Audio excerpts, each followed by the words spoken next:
Hello friends, आजकल science और technology की दुनिया में एक घमासान सा मचा हुआ है। जी हाँ फ्रेंड्स, ये वर्ल्ड वार 3 है चैट जीपीटी और गूगल के बीच में। वर्ल्ड वार इसलिए है कि ये एक सर्वाइवल की जंग है और जो जीता वही इंटरनेट की दुनिया पे राज करेगा। तो फ्रेंड्स, आज की इस वीडियो में हम चैट जीपीटी की कंप्लीट स्टोरी को एनालाइज करेंगे और ये भी देखते हैं कि ये गूगल के लिए किस तरह सरदर्द बन गया है और गूगल इस सरदर्द से निपटने के लिए क्या इकदाम कर रहा है। वीडियो को लास्ट तक देखें और मजीद ऐसी इन्फॉर्मेटिव वीडियोस के लिए चैनल को सब्सक्राइब करें। सबसे पहले बात करते हैं चैट जीपीटी है क्या। तो चैट जीपीटी की फुल फॉर्म है chat generative pre trained transformer. Chat GPT एक आर्टिफिशियल इंटेलिजेंस चैटबॉट है जिसको ओपनएआई कंपनी ने नवंबर 2022 में लॉन्च किया। चैट जीपीटी लैंग्वेज मॉडल्स की फैमिली का एक मेंबर है। चैट जीपीटी एक नेचुरल लैंग्वेज प्रोसेसिंग टूल है जो कि आपसे ह्यूमंस की तरह इंटरेक्ट कर सकता है, यानी कि आप इससे अगर कोई भी चीज पूछेंगे तो ये आपको एक प्रीसाइज आंसर प्रोवाइड करेगा और ये आपको बहुत सारे टास्क चुटकी में करके दे सकता है, जैसा कि ईमेल्स कंपोज करना, ऐसे लिखना या फिर कोई प्रोग्रामिंग लैंग्वेज का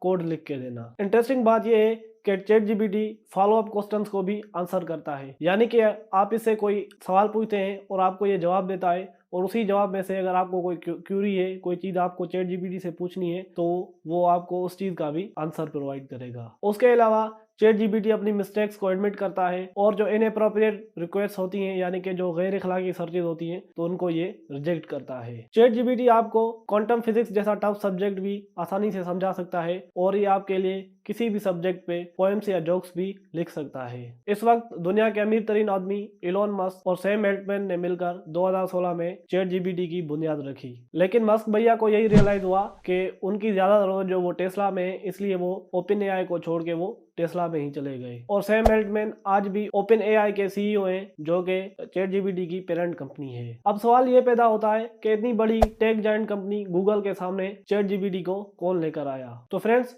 वो कंपनी है बिल गेट्स की माइक्रोसॉफ्ट, जिसने 10 बिलियन यूएस डॉलर्स की इन्वेस्टमेंट के साथ चैट जीपीटी को पाला पोसा। और चैट जीपीटी वही बचा है जो बाप का, भाई का, दादा का सबका बदला लेगा गूगल से। गूगल जिसका yearly revenue 250 billion US dollar है और जिसकी नेटवर्थ 1.162 ट्रिलियन डॉलर है, तो वो चैट जीपीटी जैसे छोटे से सॉफ्टवेयर से क्यों परेशान है। इसकी सबसे बड़ी वजह है स्पीड यानी रफ्तार, जिससे चैट जीपीटी ऑडियंस कैप्चर कर रहा है और जिस वजह से गूगल के सीईओ सुंदर पिचाई की नींदें उड़ गई हैं। जी हाँ फ्रेंड्स, नेटफ्लिक्स जैसी बड़ी कंपनी को 1 मिलियन यानी 10 लाख यूजर्स अक्वायर करने में 3.5 साल लगे। फेसबुक जैसी बड़ी कंपनी को भी 1 मिलियन यूजर्स अक्वायर करने में 10 महीने लगे। वहां पे स्पॉटिफाई को 5 महीने लगे और इंस्टाग्राम को 2.5 महीने लगे। लेकिन चैट जीपीटी को 1 मिलियन यूजर यानी 10 लाख यूजर अक्वायर करने में सिर्फ 5 दिन लगे। यूजर अक्वायर करना या सब्सक्राइबर हासिल करना कितनी बड़ी और मुश्किल बात होती है वो मुझसे बेहतर कोई नहीं जानता। चैनल को स्टार्ट किए 2 साल से ज्यादा का अरसा हो गया है। चैनल एक बार मोनिटाइज होकर फिर डिमोनिटाइज भी हो गया है, लेकिन सब्सक्राइबर्स की तादाद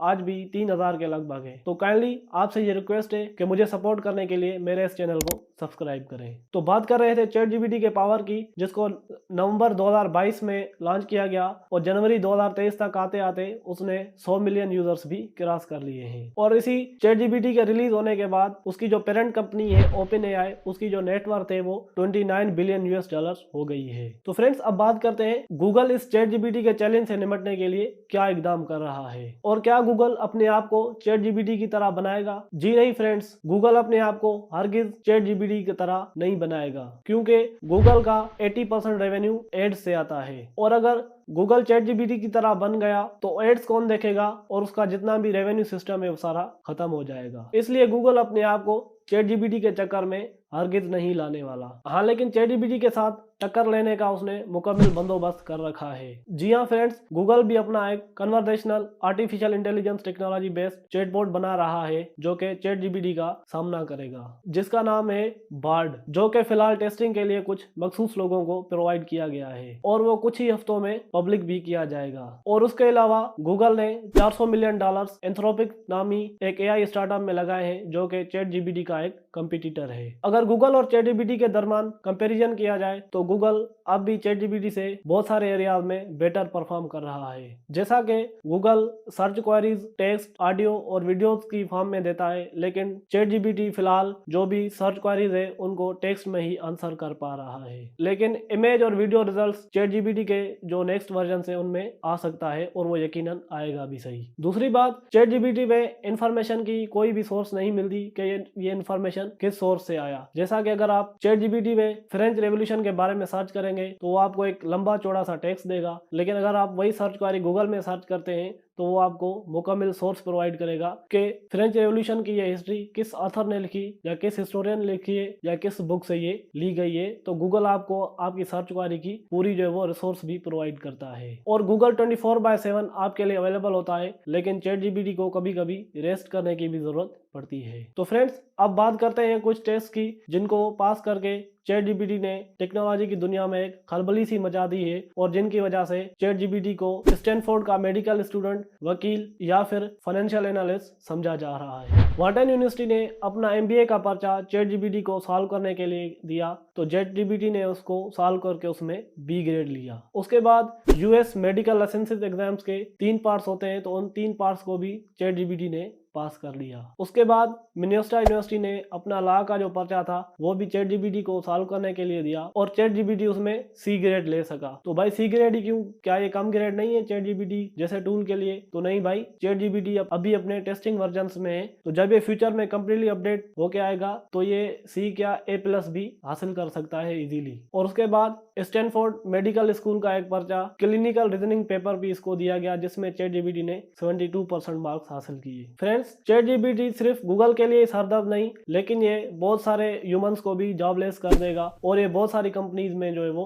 ह्यूमंस को रिप्लेस कर रहा है। रिसेंटली चैट जीपीटी की जो पेरेंट कंपनी है OpenAI, उसके CEO सैम एल्टमैन ने चैट जीपीटी की वर्जन 4 की रिलीज के बाद ये कहा कि उसने एक ऐसी खतरनाक चीज बनाई है जो कि ह्यूमंस को कंप्लीटली जॉबलेस कर देगी और उसको इस चीज का बहुत अफसोस है। चैट जीपीटी जैसे क्रिएटिव टूल के आने की वजह से जो सबसे बड़ा लॉस हुआ है वो कंटेंट राइटर्स का ही हुआ है, क्योंकि चैट जीपीटी एक ही सर्च में आपको क्वालिटी कंटेंट प्रोवाइड कर सकता है, चाहे वो एसेज की फॉर्म में हो, ईमेल कंपोज करना हो या जो भी क्रिएटिव काम हो राइटिंग का, वो आपको चैट जीपीटी एक ही क्लिक में प्रोवाइड कर सकता है। इस वक्त product descriptions, articles, business proposals, ad copy writing जैसे काम चैट जीपीटी इफेक्टिवली कर रहा है। कुछ वक्त पहले ये सोचा जाता था कि आर्टिफिशियल इंटेलिजेंस जो है वो ह्यूमन की क्रिएटिव जॉब्स को खत्म नहीं कर सकता, लेकिन आर्टिफिशियल इंटेलिजेंस ने आते ही पहला जो अटैक किया है वो क्रिएटिव जॉब्स पे ही किया है। जैसा कि chat GPT programming codes generate कर सकता है और कोड्स में से बग्स भी निकाल सकता है, तो ये प्रोग्रामर्स के लिए भी एक खतरे की घंटी है। माना कि फिलहाल चैट जीपीटी कॉम्प्लेक्स कोड्स नहीं लिख सकता या फिर कॉम्प्लेक्स कोड्स को एनालाइज नहीं कर सकता, लेकिन फ्यूचर में जैसे जैसे इसको अपडेट किया जाएगा तो ये प्रोग्रामिंग में कुछ भी कर सकता है, चाहे जितना भी लंबा चौड़ा कोड लिखना हो या फिर उनमें से एरर्स या बग्स को निकालना हो। चैट जीपीटी जिस रफ्तार से जा रहा है वो छोटे मोटे जर्नलिस्ट की जॉब भी खा सकता है। जैसा कि अगर कोई कहाँ पे इवेंट होता है और चैट जीपीटी को आप थोड़ा सा हिंट दे देते हैं तो वो आपको हेडलाइंस की एक लंबी चौड़ी लिस्ट भी दे सकता है। देखा जाए तो आर्टिफिशियल इंटेलिजेंस और टेक्नोलॉजी के दौर में कोई भी जॉब सेफ नहीं रही, लेकिन भैया घबराने की कोई जरूरत नहीं है। अगर आपके पास न्यू स्किल्स सीखने की सलाहियत मौजूद है तो आर्टिफिशियल इंटेलिजेंस या टेक्नोलॉजी आपका कुछ नहीं बिगाड़ सकती, उल्टा वो आपको आपकी एबिलिटीज की बेस पे बेहतरीन जॉब फाइंड करने में आपको हेल्प करेंगे। गूगल और चैट जीपीटी की जंग देख के एक सवाल मन में जरूर आता है कि ये आर्टिफिशियल इंटेलिजेंस चैटबॉट्स की शुरुआत कहां से हुई और सबसे पहला चैटबॉट आखिर क्यों बनाया गया था।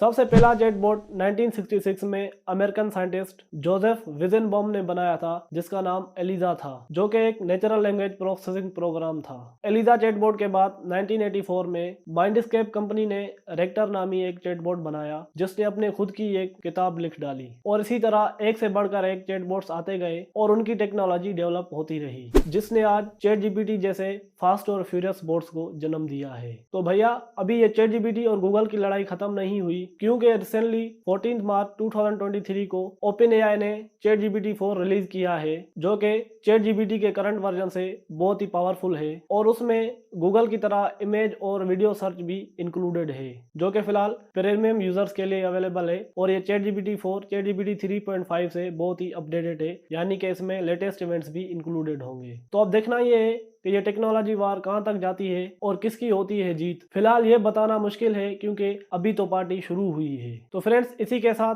आज की वीडियो अपने इख्तिताम पे पहुंचती है। वीडियो इन्फॉर्मेटिव लगाओ तो वीडियो को लाइक करें। मजीद ऐसी इन्फॉर्मेटिव वीडियोस के लिए चैनल को सब्सक्राइब करें। मिलते हैं नेक्स्ट वीडियो में, तब तक के लिए अल्लाह हाफिज।